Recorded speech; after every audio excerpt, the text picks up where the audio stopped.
Masih ada yang di luar kelas? Masih ada yang jajan tidak? Coba dilihat teman-temannya, masih ada? Oh, sudah masuk semua, oke. Gimana kabarnya hari ini? Oh, baik sekali. Ada yang sedang sedih? Ada yang sedang tidak enak badan? Oh, ada. Oh, berarti sama-sama dengan saya. Saya juga hari ini mau minta maaf dulu kalau misalnya suara saya agak kurang keras atau agak terdengar bindeng ya. Ibu juga agak kurang sehat ya. Saya ngantuk. Oh, ngantuk. Oh, oke. Oh, iya iya iya. Oh iya iya. Sama ya. Saya juga ada baru dari Jakarta ya, baru lihat demo aja katanya. Oke. Siapa yang tidak masuk hari ini ya? Ada. Oh, nihil semua, nihil semua. Nihil itu tidak masuk terus ya setiap hari, ya. Asik. Oke. Oke, sebelum kita pelajaran, yuk kita jadi anak TK dulu sebentar. Ya, yuk berdiri dulu sebentar ya. Di anak TK, masih ingat lagu ini, kepala, pundak, lutut, kaki, Nah, kita jadi anak TK dulu ya. Yuk kita mulai 1, 2, 3. Kepala, pundak, lutut, kaki, kepala, pundak, lutut, kaki, daun, telinga, mata, hidung dan pipi, kepala, pundak, lutut, kaki, kepala, pundak, lutut, kaki, daun, telinga, mata, hidung dan pipi. Ya udah, terima kasih. Udah anget ya? Udah apa? Ini udah agak-agak pelajaran terakhir, jadi udah pada agak-agak ngedrop sedikit ya. Hari ini ada yang tahu kita akan melanjutkan materi apa ya? Oh, belum tahu. Kemarin kita sudah belajar apa, nggih? Pengertian integrasi. Masih ada yang ingat apa itu integrasi? Ya. Integrasi itu adalah persatuan. Kemudian ada lagi nggak yang lain? Masih ingat nggak kemarin kita sudah membuat kesimpulan bahwa pengertian dari integrasi adalah apa ya? Coba dibaca lagi catatannya yang kemarin. Ayo.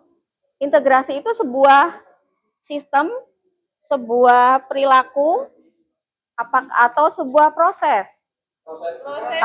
Begitu. Jadi berarti integrasi adalah proses yang mengarah pada penyatuan. Kalau yang bersatu itu apa?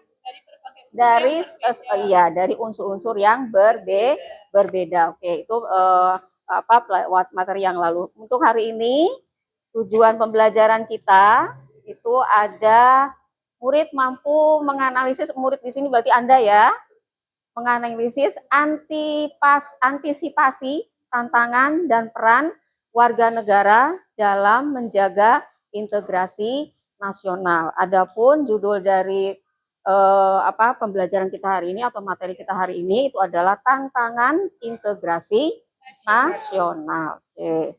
Sekarang kita dulu. Ada asesmen awalnya.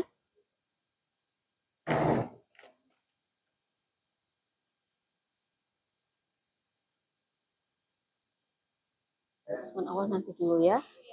Nah, sekarang sebelum kita masuk ke materi yang lebih lanjut ya, yaitu materi tentang tantangan integrasi nasional. Ini saya ada 2 pertanyaan ya. Apa coba yang pertanyaan pertama dibaca oleh Mas Slamet? Yang pertama, sebagai pelajar, apa yang bisa kalian lakukan untuk menjaga perdamaian sekolah? Iya. Kira-kira ada yang mau memberikan jawaban atau Pak Slamet sendiri yang akan memberikan jawaban? Oh, boleh. Bisa menghargai pendapat teman. 1, bisa menghargai pendapat teman. Ada lagi jawaban yang lain? Tidak membeda-bedakan teman. Ada lagi jawaban yang lain? Toleransinya dalam hal apa saja ya Mbak ya? Kira-kira bisa dijelaskan lagi biar temannya mengerti. Satu, menghormati agama lain. Kemudian apa lagi ya? Menghormati suku lain. Ada lagi selain itu? Budaya lain. Iya. Coba diulangi lagi tadi apa ya? Sebagai pelajar, berarti ya, sebagai pelajar apa yang bisa kalian lakukan untuk menjaga kedamaian di sekolah tadi? Jawaban yang pertama tadi dari teman Anda satu, saling menghormati. Yang kedua tadi, tidak membeda-bedakan. Yang ketiga tadi, adanya, iya, kita menerapkan toleransi. Kemudian pertanyaan yang kedua, di Agus. Pernahkah kalian melihat konflik antar kelompok atau antar suku atau di media sosial? Apa yang terjadi jika tidak ada toleransi antar suku? Iya. Kira-kira apa ya?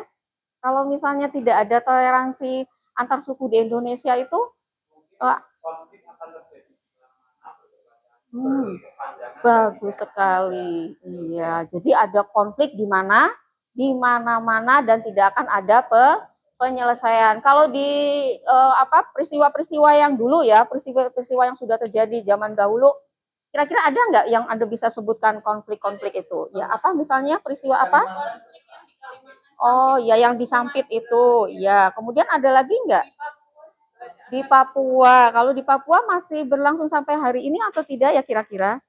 Kalau Anda baca berita masih, masih itu kira-kira konflik yang di antara Papua itu masih ada hubungannya dengan materi kita yang dulu ya, bab 1 ya. Tentang apa? Ayo.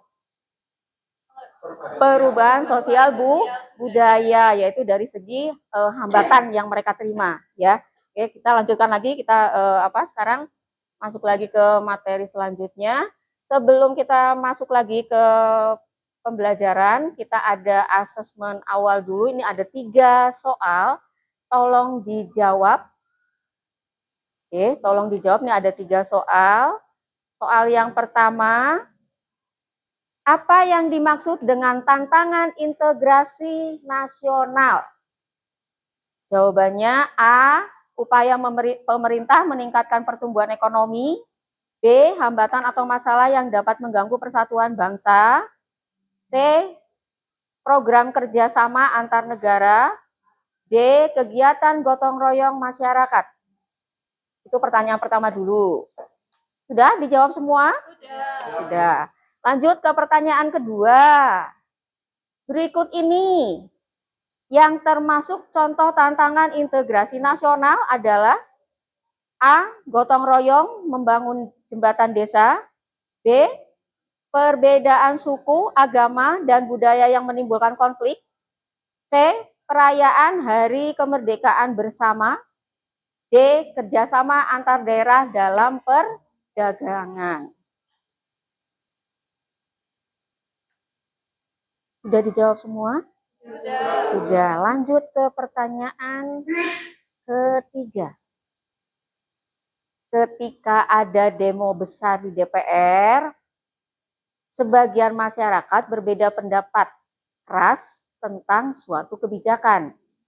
Sikap terbaik agar perbedaan itu tidak mengancam persatuan bangsa adalah A, mengabaikan aspirasi masyarakat. B, menyelesaikan dengan dialog dan musyawarah. C, membiarkan konflik terus berlanjut. D, melarang adanya perbedaan pendapat. Kira-kira jawabannya yang mana?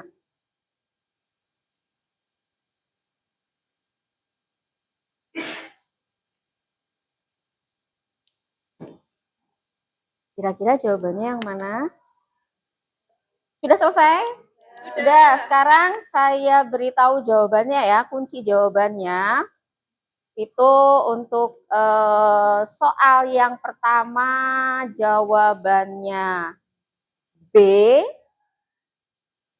Soal kedua jawabannya B. Dan soal ketiga juga jawabannya B. Ya. Jadi triple B. Siapa yang betul semua ngacung? Yang betul semua. Waduh, pinter. 1, 2, 3, 4, 5. Pak Arif, Dek Arif benar? Oh, kosong. Nomor 1 salah, Pak. Oh, alah. Oh, alah. Juk masih ya terngiang-ngiang jadinya ya Pak Arif. Kemudian ya nggak apa-apa. Nanti kan kita akan belajar bersama ya Pak ya. Nak ya.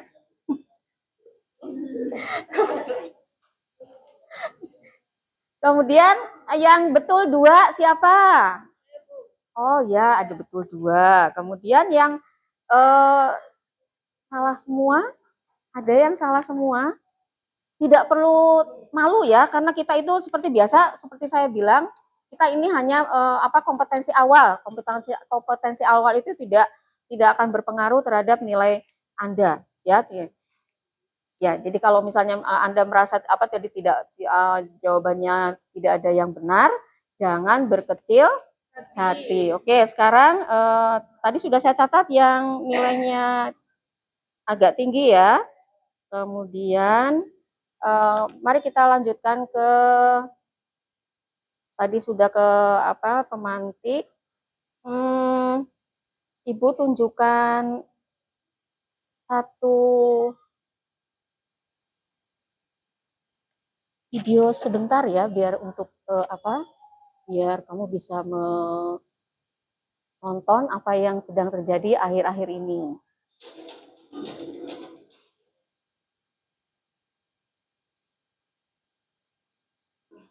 Demonstrasi massa di sekitar komplek gedung DPR Senayan Jakarta Pusat 25 Agustus 2024 berlangsung ricuh. Masa aksi yang terdiri dari masyarakat, mahasiswa, pengemudi ojek online yang pelajar berorasi menuntut tunjangan fantastis anggota DPR dicabut karena dinilai tidak memikirkan kondisi masyarakat. Mereka juga menuntut DPR dibubarkan. Tidak lama setelah awal demo pukul 15 waktu Indonesia bagian barat, masa yang berorasi di bagian depan gedung DPR dikubur oleh personil gabungan dan gas air mata. Aksi saling lempar oleh masa aksi. Gas air mata pun ditembakkan hingga dibawa flyover tinggi. Hari ini mereka digaji dengan tinggi, tapi kebijakan-kebijakan yang harusnya pro terhadap rakyat dia tidak lakukan. Namun mereka mempercepat RUU yang pro terhadap oligarki sehingga menemui masa aksi. Karena kemarin statement daripada Bu Puan Maharani mengatakan silakan datang ke gedung DPR itu terbuka lebar untuk menyampaikan kritik dan saran. Maka hari ini kita konkretkan, kita yakinkan, kita datang ke sini dibuka. Namun kita lihat bersama-sama kita dibenturkan dengan pihak kepolisian. DPR Republik Indonesia Puan Maharani mengatakan DPR akan menampung aspirasi masyarakat. Ya, mari kita sama-sama saling menghormati dalam menyampaikan aspirasi. Kami juga di DPR akan menampung semua aspirasi dan tentu saja semua aspirasi itu akan kita sama-sama.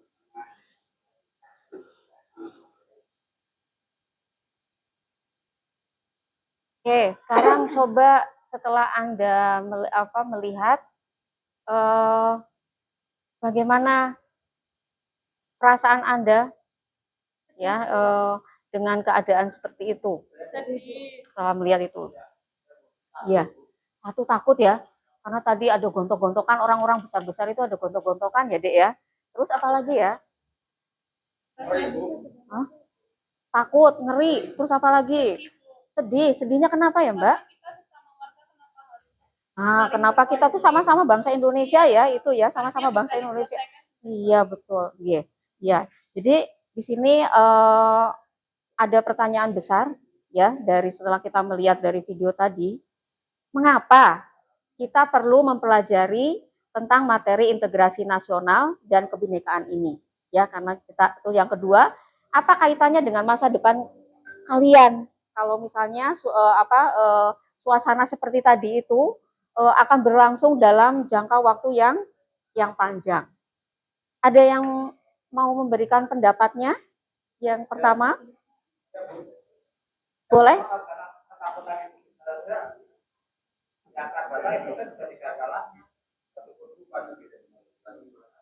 Oh iya, ada lagi? Kenapa ya? Berarti kalau dihubungkan dengan kenapa kita akan mempelajari pelajaran hari ini, bagaimana itu? Boleh, Agus? Kenapa kita perlu mempelajari materi integrasi nasional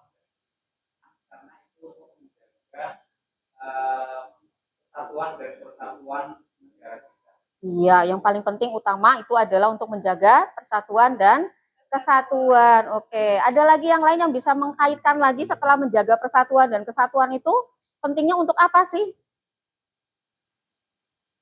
Ya, boleh.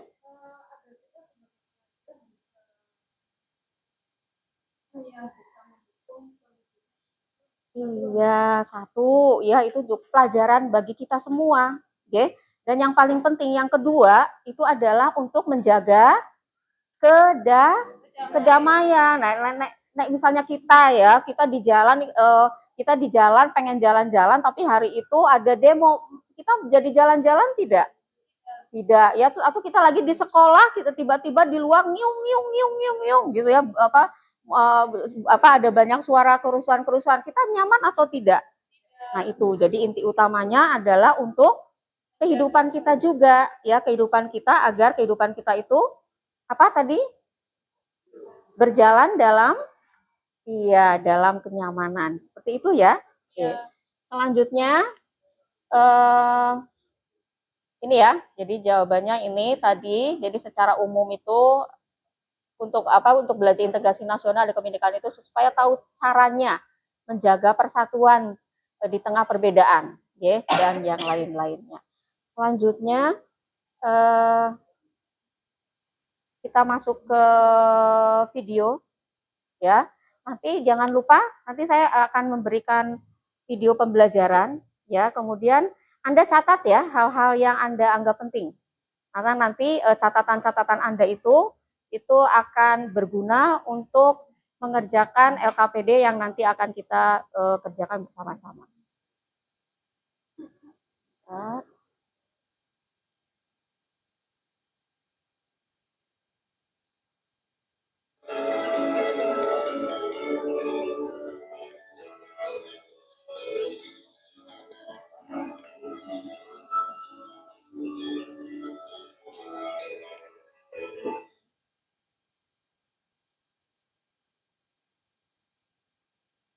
Halo sobat belajar, bertemu kembali. Kita adalah pembelajaran pendidikan Pancasila dan kewarganegaraan. Pada kesempatan kali ini kita akan membahas tentang berbagai bentuk ancaman terhadap integrasi nasional. Ketahui letak wilayah Indonesia berada pada posisi silang, yaitu di antara dua samudra dan juga dua benua. Kondisi ini berpengaruh pada berbagai aspek kehidupan bangsa Indonesia. Pengaruh yang muncul dapat berupa hal positif maupun ancaman bagi integrasi bangsa Indonesia. Lalu, apa sebenarnya yang dimaksud dengan ancaman integrasi nasional? Memahami ancaman integrasi nasional. Ancaman integrasi nasional adalah setiap usaha dan kegiatan dalam negeri maupun luar negeri yang dinilai membahayakan kedaulatan negara, keutuhan wilayah negara, dan keselamatan segenap bangsa. Jenis-jenis ancaman integrasi nasional. 1. Ancaman integrasi nasional terbagi menjadi beberapa jenis, yaitu ancaman ideologi, ancaman politik, ancaman ekonomi, ancaman sosial budaya, ancaman pertahanan keamanan. Sobat belajar, mari kita lihat satu persatu. Ancaman integrasi nasional dalam bidang ideologi adalah ancaman yang dinilai mempunyai kemampuan yang membahayakan, merusak, mengganti, atau melecehkan dasar falsafah negara, yaitu Pancasila. Ancaman ideologi dari luar negeri. Yang pertama, adanya campur tangan politik dari badan-badan asing di dalam negeri. Kedua, maraknya media propaganda asing. Ketiga, adu domba yang dilakukan oleh pihak asing dari dalam negeri. Yang pertama, munculnya paham-paham radikal dan ekstremis dalam negeri. Yang kedua, pemberontakan PKI. Yang ketiga, gerakan separatis GAM di Aceh, RMS di Maluku, dan OPM di Papua. 4. Adanya provokasi dari kelompok masyarakat tertentu yang dilakukan terhadap kelompok masyarakat lainnya yang mengandung unsur sara. Ancaman bidang politik. Pengertian ancaman integrasi nasional dalam bidang politik adalah setiap usaha dan kegiatan baik dalam negeri maupun luar negeri yang dikategorikan sebagai hal yang membahayakan dan memecah belah persatuan bangsa dengan mengatasnamakan politik. Salah satu contoh ancaman integrasi di bidang politik adalah kasus korupsi yang marak terjadi pada Pilkada 2020 yang lalu. Banyak partai politik yang melakukan politik uang ini dengan cara konvensional, yaitu dengan memberikan sejumlah uang maupun dana sobat belajar. Ancaman ekonomi. Ancaman ekonomi adalah segala jenis usaha dan kegiatan, baik itu yang berasal dari luar maupun dalam negeri, yang dinilai mengancam dan membahayakan keamanan finansial serta pertumbuhan ekonomi nasional bangsa Indonesia. Ancaman ekonomi dari dalam negeri berupa inflasi, pengangguran, infrastruktur yang tidak memadai, dan sistem ekonomi yang tidak jelas. Sedangkan contoh ancaman ekonomi dari luar negeri adalah kinerja ekonomi yang buruk, daya saing yang rendah, ketidaksiapan menghadapi globalisasi, dan tingkat ketergantungan pada pihak asing. Ancaman integrasi bidang sosial budaya. Ancaman sosial budaya adalah tindakan dan atau konsep yang disebarkan, baik sengaja atau tidak sengaja, dan berpotensi mengancam kekayaan suku, agama, ras, atau golongan, dapat menghilangkan dan mengancam keberadaan kebudayaan yang menjadi ciri khas dari suatu daerah tertentu. Ancaman bidang sosial budaya dapat berasal dari dalam dan juga luar negeri soal belajar. Contoh ancaman dari dalam negeri yaitu kemiskinan, terorisme, ketidakadilan serta rendahnya kualitas sumber daya manusia. Sedangkan contoh ancaman bidang sosial budaya yang berasal dari luar negeri yaitu terorisme, ancaman di bidang pertahanan keamanan.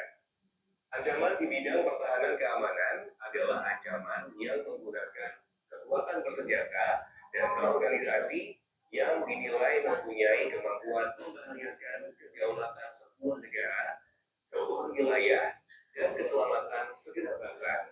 Ancaman ini dapat berasal dari dalam dan juga luar negeri soal belajar. Contoh kegiatan yang merupakan ancaman bidang pertahanan dan keamanan dari dalam negeri yaitu aksi teror bersenjata dan perang saudara antar kelompok bersenjata. Sedangkan ancaman bidang pertahanan dan keamanan dari luar negeri, contohnya adalah agresi, pelanggaran wilayah, dan spionase. Demikianlah sobat belajar pembelajaran pendidikan Pancasila dan kewarganegaraan tentang berbagai bentuk ancaman terhadap integrasi nasional. Semoga dapat menambahkan pengetahuan untuk kita semuanya. Sampai bertemu lagi dalam pembahasan materi berikutnya. Sampai jumpa dan salam Jogja Belajar.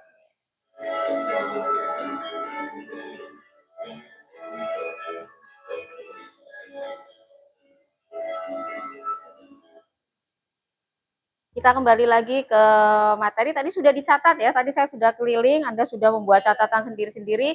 Ada yang aneh tidak? Ada yang aneh tidak dari materi yang tadi saya siapkan? Ada yang aneh tidak? Iya. Apa? Apa yang kamu dapat? Ya? Mapelnya betul. Saya sengaja ya Dek ya. Kenapa saya sengaja ya? Karena nanti kamu juga bisa lihat ternyata mapelnya materinya kita itu juga dipelajari di mapel yang lain ya. Jadi ini kalau misalnya Anda kalian lihat di buku-buku di LKS-nya itu kan bisa menambah apa yang tidak ada di buku pendamping yang Anda punya ya. Jadi apakah boleh seperti itu? Boleh. Kenapa? Coba kalau misalnya tadi kamu sudah mencatat juga kan materi-materinya juga hampir sama ya. Oke. Selanjutnya tadi sudah dicatat ya. Kita langsung masuk ke aktivitas pembelajaran hari ini ya. Oke, jadi kita nanti kita akan menganalisis ya beberapa kasus ya. Jadi kita akan mengerjakan LKPD. Nanti LKPD-nya itu di dalamnya nanti ada kasus tentang peristiwa-peristiwa yang berhubungan dengan integrasi nasional. Terus nanti akan saya bagi kelompok. Tadi yang nilainya tinggi ada 6 orang. Itu nanti saya jadikan ketua ya. Oke.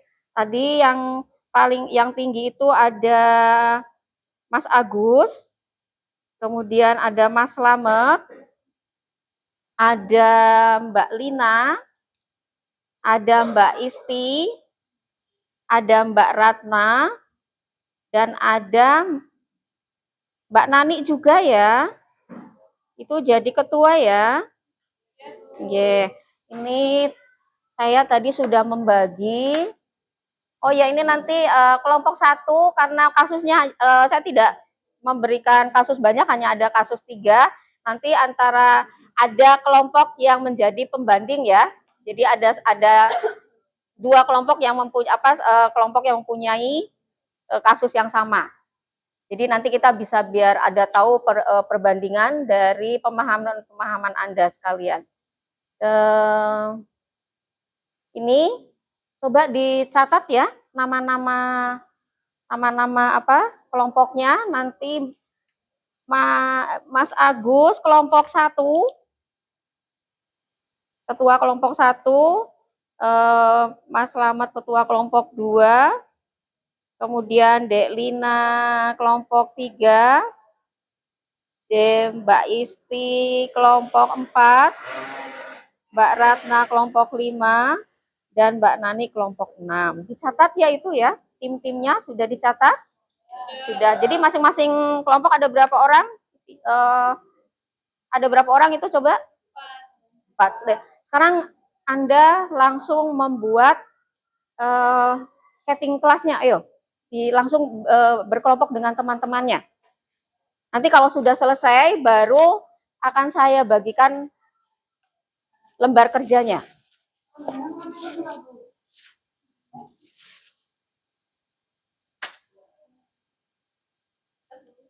Sudah? Oh iya.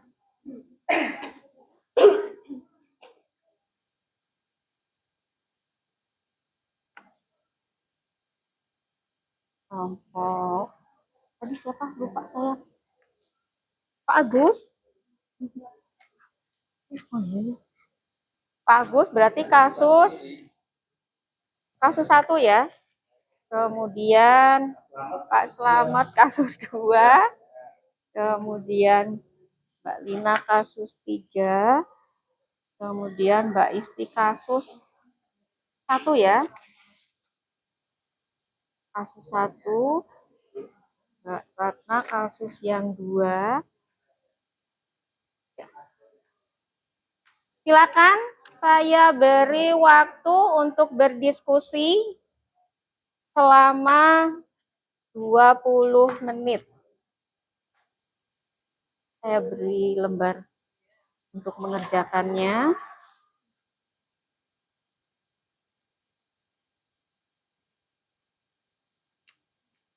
Oke, ini lembar untuk mengerjakannya.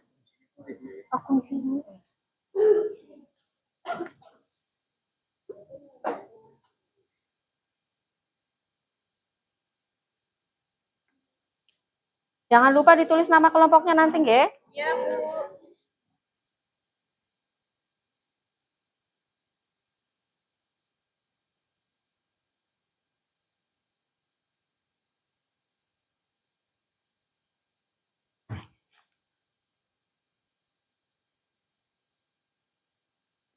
Oke. Tadi juga, Pak. Tadi juga, iya.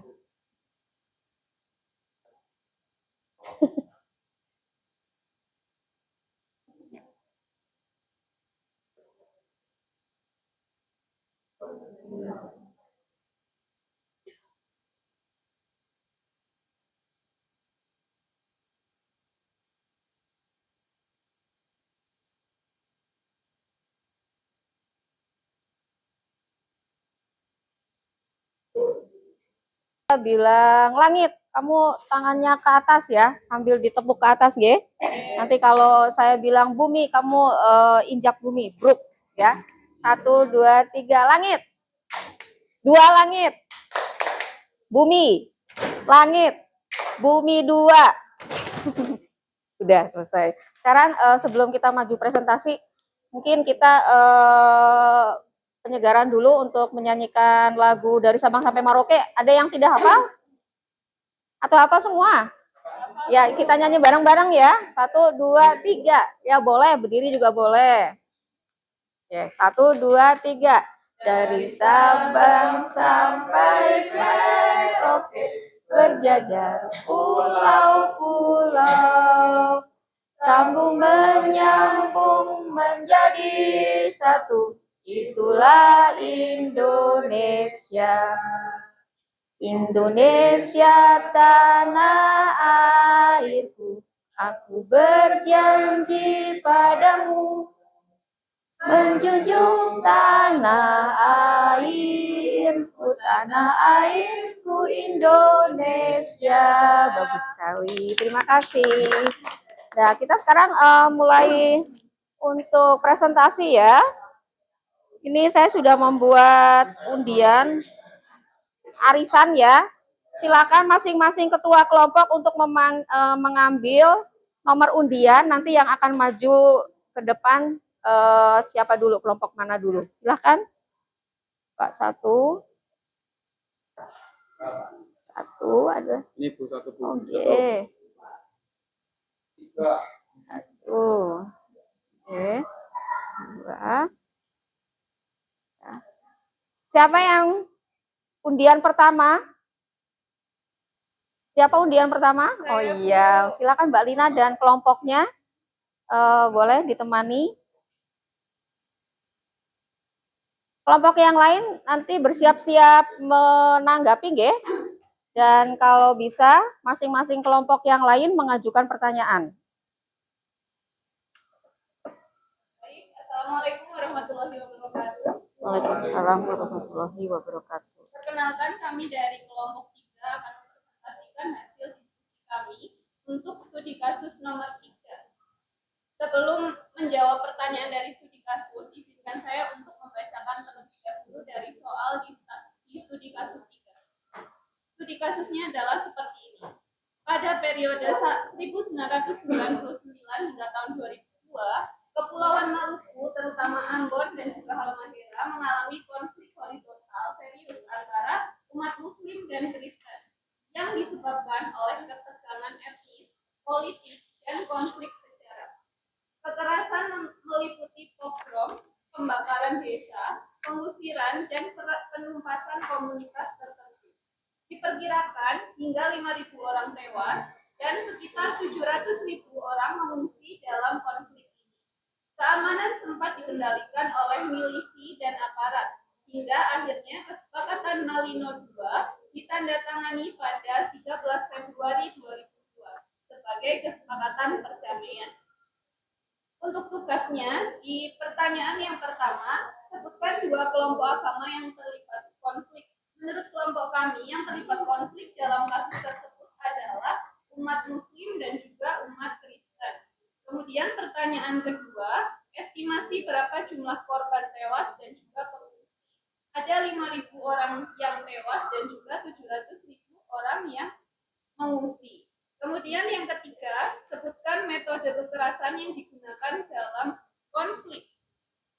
Yang pertama, metode kekerasannya yang digunakan adalah pogrom. Arti dari pogrom sendiri yaitu penyerangan massal terhadap kelompok tertentu. Kemudian ada pembakaran desa, ada pengusiran komunitas, dan juga penumpasan dengan kekerasan. Selanjutnya untuk pertanyaan nomor 4, apa yang menjadi titik berakhirnya dari konflik ini? Jadi menurut kelompok kami, berdasarkan studi kasus tersebut, konflik dapat dikendalikan karena adanya kesepakatan Malino II yang ditandatangani pada 13 Februari tahun 2002.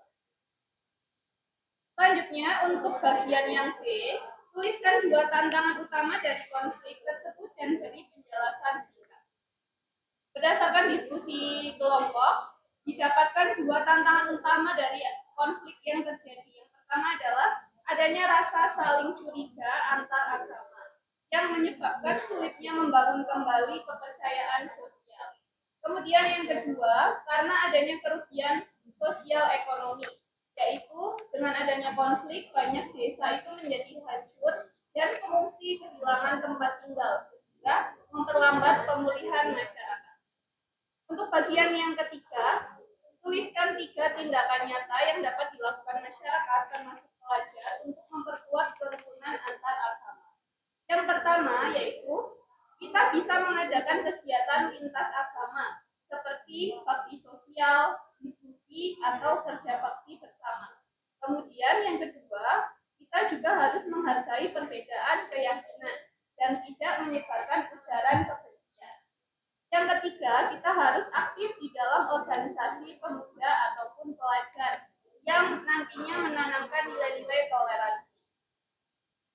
Soal selanjutnya, tuliskan 3 tindakan nyata yang dapat dilakukan masyarakat termasuk pelajar untuk memperkuat kerukunan antar agama.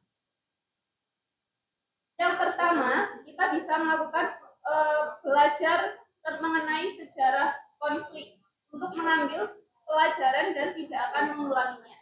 Yang kedua, kita juga harus membangun komunikasi yang positif dengan teman, kemudian dengan tetangga yang berbeda agama maupun dengan keluarga yang memiliki perbedaan keyakinan.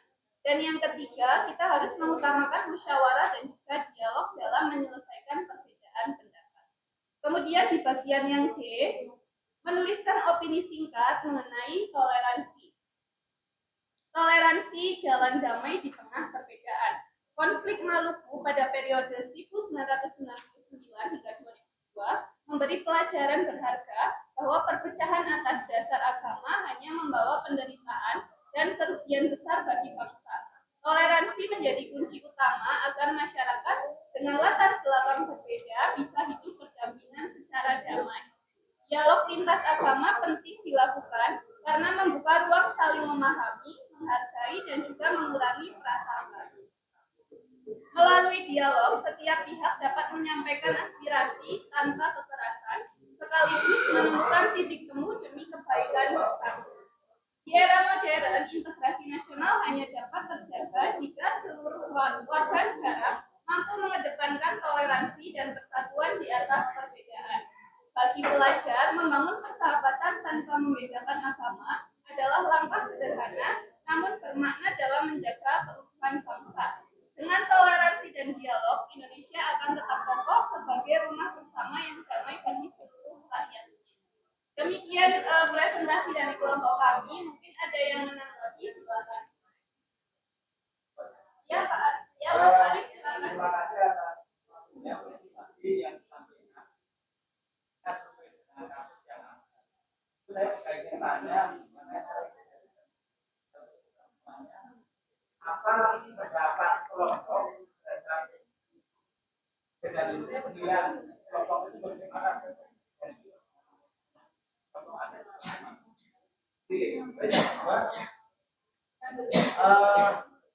Belum kelihatan bagaimana yang ketiga bisa mungkin kalau itu tidak ada akan membuat ke daerah lain itu dulu terakhir. Baik, terima kasih untuk Mas Arif atas pertanyaannya.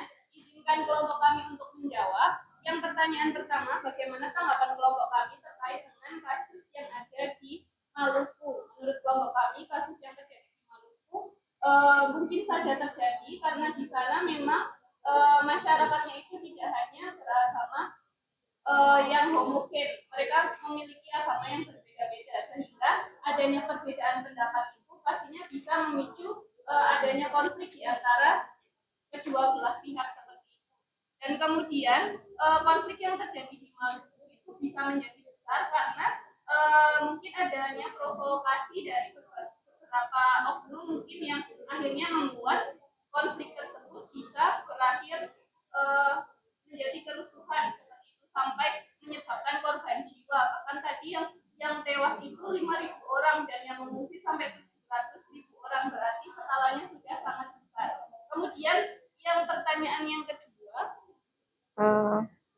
kasus itu bagaimana bisa redanya? Oh iya. Bagaimana kasus ini bisa reda itu yang tadi terdapat di studi kasus itu karena adanya kesepakatan yang ditandatangani secara bersama yaitu kesepakatan Malino II pada tahun 2002. Mereka sudah sepakat untuk berdamai dan hidup berdampingan, dan walaupun tidak bisa secara langsung damai, tetapi karena adanya kesepakatan itu maka kedua belah pihak akan melaksanakan kesepakatan itu dengan baik dan nantinya angsur-angsur akan membaik keadaannya. Kemudian Yang ketiga tadi saya catat bagaimana agar tidak muncul lagi. Ya, bagaimana upaya tidak meluas ke daerah lain. konflik tersebut tidak meluas ke wilayah lain. Mungkin dari kelompok kami berpendapat agar konflik tersebut tidak meluas, perlu adanya penguatan nilai-nilai toleransi yang ditanamkan sejak dini pada anak-anak yang ada di daerah sekitar. Jadi dengan ditanamkannya nilai-nilai toleransi, ketika ada perbedaan pendapat, maka masyarakat itu tidak mudah terpancing untuk menjadikan sebuah konflik yang dapat berdampak secara besar. Seperti itu kurang lebihnya, mohon maaf dari kelompok kami. Ada lagi yang ingin menanggapi? Tidak apa-apa. Kita masih ya, Bu. Tadi Mungkin, ada ya. berkaitan dengan asing. Saya ingin pendapat hati. Nah, itu seperti itu. Oh. Disampaikan itu. Maksud saya seperti itu. Oh iya. Oh iya. Itu sudah dari hati yang sangat. Ah, Oh iya. iya. Oh iya. Boleh, Mas Arif. Nanti kan masih ada kelompok yang lain yang menanggapi kasus yang sama. Mungkin nanti bisa memuaskan jawabannya Mas Arif gitu, nggih. Nggih, yang memuaskan nanti teman kita sama, nggih. Nggih, boleh, nggih. Mungkin yang ya. presentasi dari kelompok kita terlebih mohon maaf. Wassalamualaikum warahmatullahi wabarakatuh. Waalaikumsalam warahmatullahi wabarakatuh. Kita beri aplaus dulu. Bagus sekali untuk kelompok yang pertama ya, kelompoknya Mbak Lina. Saya belum akan memberikan konfirmasi dulu, nggih, karena nanti, saya sengaja hari ini memberi kasus pada dua kelompok yang sama, ya, agar kita konfirmasi dulu, nanti baru kita sama-sama mengambil kesimpulan. Nggih. Sekarang lanjut ke yang kedua, kasus berapa ya? Kasus 1, silakan. Ayo ditemani dengan kelompoknya.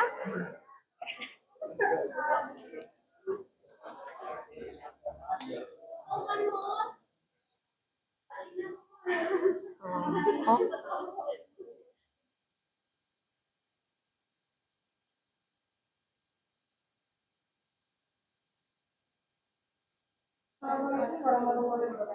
Waalaikumsalam warahmatullahi wabarakatuh.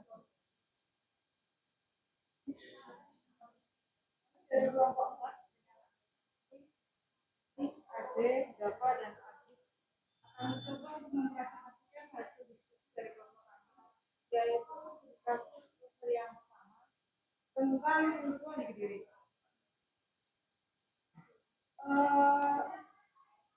Bacakan dulu kelas tentang studi kasus pertama ini. Ada 123 masa aksi dari berbagai umur yang kami amankan di Mapolres Kediri. Saat ini mereka masih diperiksa untuk dimintai keterangan terkait perannya dan telah beramalkan fakta konferensi pers kantor pemerintah Kediri pada Minggu tanggal 31 Agustus 2023. Menurutnya tindakan tegas perlu dilakukan lantaran aksi massa itu bukan hanya merupakan pemerintah, tapi juga mengganggu pemilihan umum. Selain mendapat sejumlah fasilitas pemerintah, aksi mereka juga merusak fasilitas umum dan jajaran. Karena itu pengamanan terhadap ratusan pendemo harus dilakukan tugasnya. Kapolres mengabarkan dari ratusan orang yang diamankan terdapat anak-anak yang masih bersatu pelajar, mulai dari sekolah SMP, SMK hingga SMA serta orang dewasa. Ini mengimbau orang tua agar lebih mengawasi anak-anaknya supaya tidak mudah dan membatasi jam keluar rumah terutama di malam hari. Jelas Polres Kediri bersama pemerintah Kabupaten Kediri dan Kodim 08 Kediri telah menekankan pentingnya peran keluarga dan sekolah dalam pengawasan remaja. Polisi bahkan akan memanggil pihak orang tua maupun sekolah bagi pelajar yang dalam kerusuhan. Adapun permasalahan yang disajikan dalam KPD terkait dengan kasus pertama ini adalah apa penyebab utama demonstrasi di Kediri berubah menjadi kerusuhan. Penyebab demonstrasi di Kediri berubah menjadi kerusuhan adalah adanya aksi massa yang tidak hanya menyuarakan pendapat tetapi juga melakukan tindakan anarkis seperti membakar fasilitas pemerintah, merusak kepentingan umum dan melakukan penjara. Kemudian yang kedua, siapa saja yang terlibat dalam aksi tersebut? Yang terlibat adalah para pelajar dan orang dewasa. Kemudian yang ketiga, sebutkan dua dampak negatif dari peristiwa tersebut terhadap masyarakat dan pemerintah daerah. Dampaknya adalah kerusakan aset pemerintah yang dapat menghambat pelayanan publik serta terganggunya kepentingan umum termasuk rasa aman dan ketertiban di wilayah Kediri. Kemudian teruskan 3 tantangan yang dihadapi oleh bangsa Indonesia untuk menjaga persatuan berdasarkan dari kasus yang terjadi di Kediri.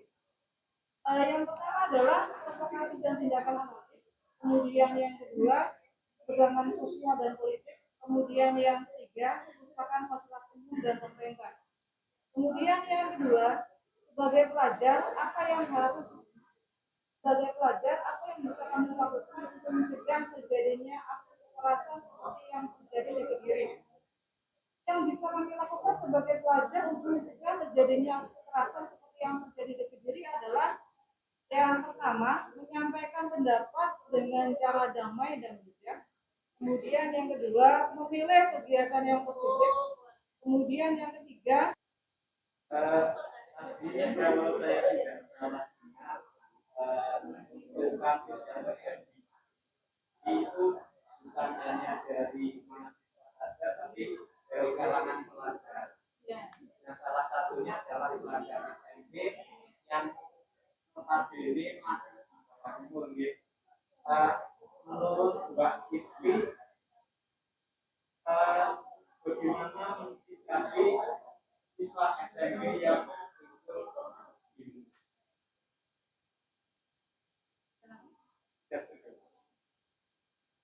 Kelompok yang lain ada pertanyaan mungkin?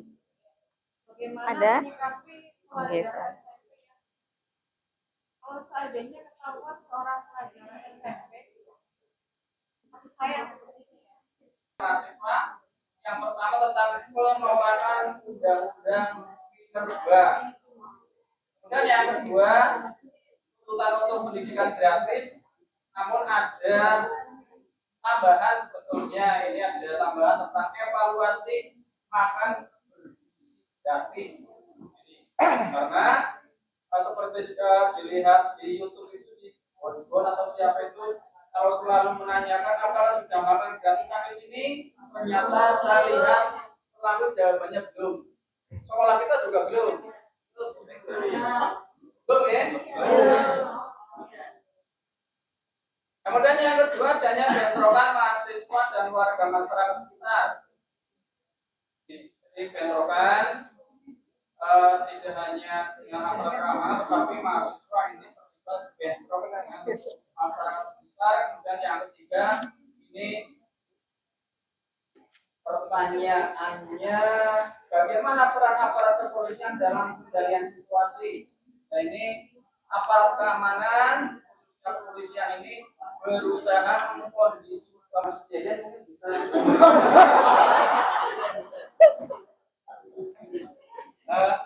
izin saya bantu menjawab. Tadi konflik Pendapat lain dari yang tadi sudah diajukan, misalnya dari kelompok 3, siapa kelompok 3? Ya, kelompok 3 yang diajukan dari kelompok 1, ya. Ada yang lain mungkin bisa untuk menambahkan, ya. Kelompok 1 yang menangani kasus 1, kelompok 1 dan 3 itu kan kasus 1 ya. Kelompok 3 tadi, kelompok 1 siapa? Pak Agus, Mas Agus ya. Mas Agus, ada yang mau ditambahkan atau tadi jawabannya lebih apa? Kebanyakan Bu sama dengan kelompok 3 misalnya seperti itu. Sama, jawabannya sama persis. Oh, kamu nyontek ya tadi ya. Kelompok 2, tadi yang maju kelompok 2 atau kelompok 4 ya? Kelompok 2 ya, kelompoknya Mbak. Kelompok 4, tadi yang maju sudah kelompok 4, sekarang yang kelompok 2, apakah ada tanggapan atau akan menambahkan dari yang sudah disampaikan oleh kelompok 4 tadi? Kelompok 2 siapa? Oh iya, tadi udah kumplit. Kelompok tadi yang maju kelompoknya kelompok 6 apa kelompok 3 ini, Mbak? Kelompok 3. Oke. Kelompok 4. Ini tadi Pak Selamat maju semua. Satu. Oke. Ada yang mau ditambahkan? Tidak ada. Oh ya. Terima kasih, kita beli aplaus dulu untuk diri kita sendiri ya. Anda anak-anak yang hebat ya, karena dengan kasus yang sulit seperti itu Anda sudah bisa menyelesaikan permasalahannya, dan pendapat-pendapatnya bagus-bagus sekali ya. Tadi saya mungkin ada beberapa penguatan ya untuk kelompok 1 tadi. Yang pertama kali maju kelompoknya Mbak Lina, itu bagaimana agar kasus tersebut tidak melebar ya. Tadi ada pertanyaan dari Mas Arif ya. Mungkin saya bisa menambahkan bahwa kasus itu memang harus diselesaikan secara tuntas ya, dan pemerintah itu mempunyai kebijakan itu untuk menyelesaikan suatu tantangan atau gangguan ancaman dari dalam atau dari luar, itu ada 2, yaitu militer dan militer dan non militer ya. Jadi yang kalau misalnya Anda pernah mendengar berita tentang bagaimana pemerintah menangani OPM ya, bagaimana menangani GAM ya, kemudian bagaimana menangani PRRI, itu ada beberapa jalan yang dilakukan oleh pemerintah. Tapi jangan lantas Anda mempunyai pikiran bahwa pemerintah itu langsung mengambil tindakan militer, karena tindakan militer itu diambil menjadi jalan yang terakhir ya. Seperti itu ya. Mungkin dari yang kelompok lainnya apalagi ya? Oh, tadi dari adanya tadi sekalian tadi untuk adanya kesepakatan Malino itu untuk menyelesaikan penyelesaiannya. Kemudian apalagi yang perlu saya konfirmasi? Oh ya, ada yang tadi bertanya, ada yang selain mahasiswa ya, ada pelajar ya, bagaimana caranya agar pelajar itu nanti tidak ikut-ikutan. Itu kalau misalnya ada pelajar yang ikut-ikutan, itu sesuai dengan kodratnya dia ya, maksudnya perkembangan dari psikologinya, karena yang namanya anak SMP itu biasanya dia rasa ingin tahunya itu besar ya. Jadi mungkin yang bisa diambil oleh yang berwenang itu dia, karena dia masih di bawah umur, berarti yang paling mengena itu adalah menasehati ya, karena yang dilakukan oleh pemerintah juga seperti itu bila ada pelanggaran-pelanggaran yang dilakukan oleh anak-anak di bawah umur.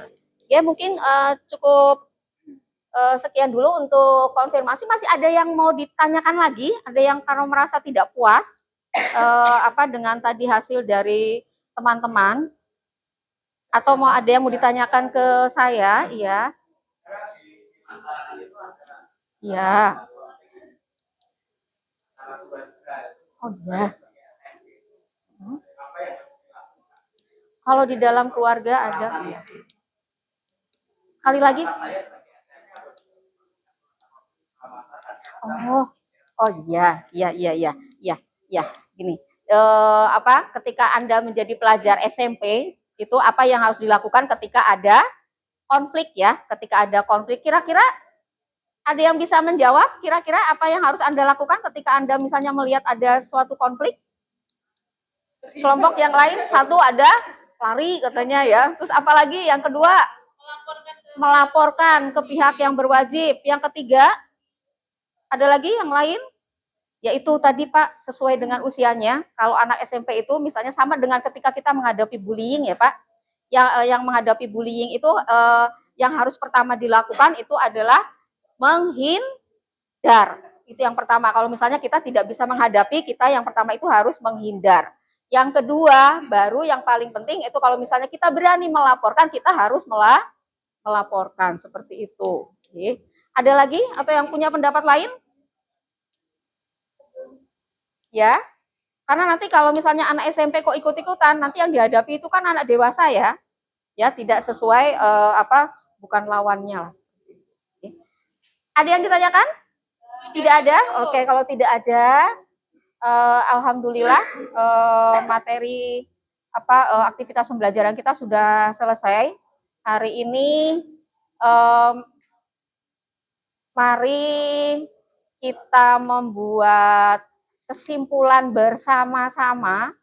Hari ini itu kita sudah melakukan apa saja, atau materi yang sudah kita dapat itu apa saja. Dirangkum saja dari tadi yang sudah kita pelajari bersama-sama itu. Kita buat rangkuman sama-sama apa? Ada yang bisa memberikan pendapatnya? Saya menjadi tahu bahwa ternyata menjaga integrasi bangsa itu adalah hal yang sangat penting. Iya. Dan ternyata untuk menjaga integrasi itu banyak sekali tantangan yang dihadapi oleh negara kita. Baik tantangan yang datang dari dalam maupun tantangan yang datang dari luar. Tantangan. Ada lagi yang akan memberikan kesimpulan materi hari ini?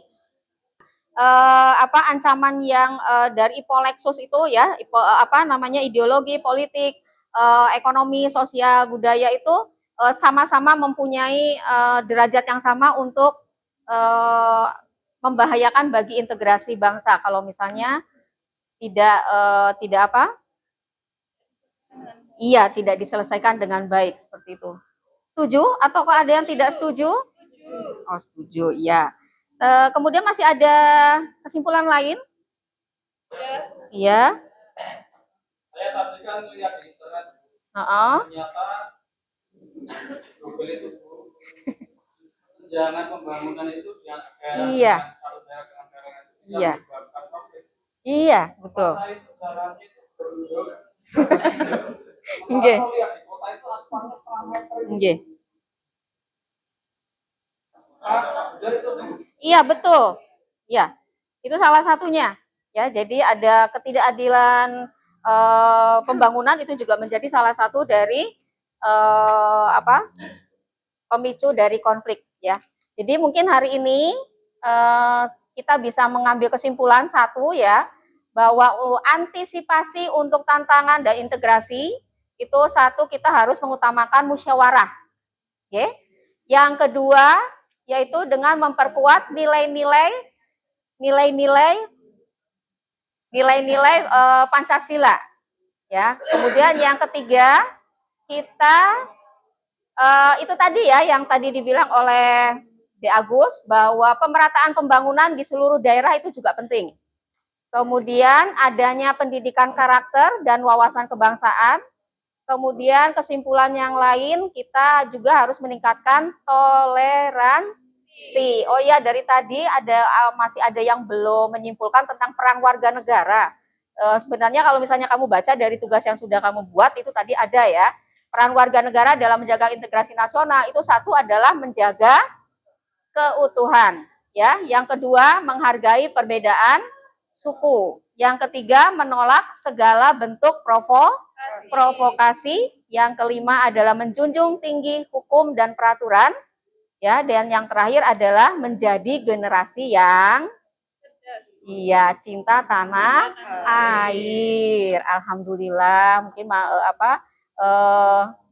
aktivitas kita dari pertama sampai terakhir sudah selesai, dan jangan lupa nanti saya akan kirim asesmen sumatifnya akan kita lakukan di setelah kita selesai materi tentang integrasi nasional dan kebinekaan, Ya, selanjutnya nanti pada minggu depan juga minggu depan kita akan selain menuntaskan tentang sumatif, nanti yang jam keduanya kita akan masuk ke materi yang baru, ya.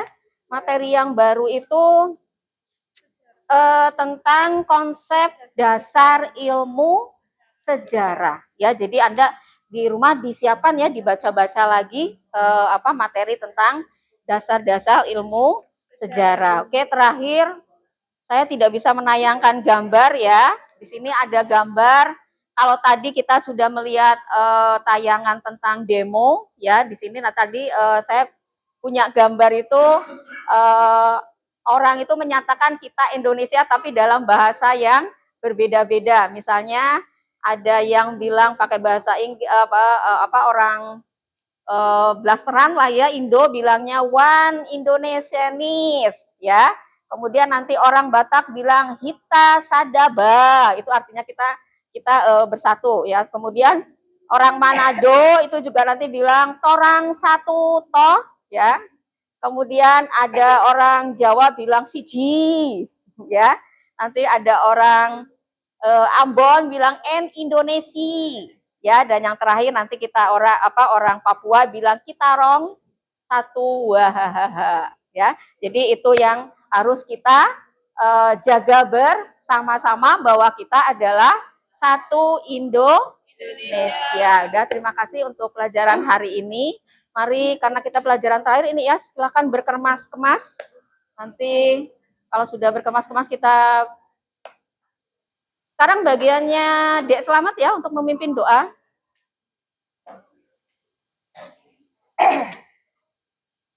Ya, kita masuk. Doa, mulai.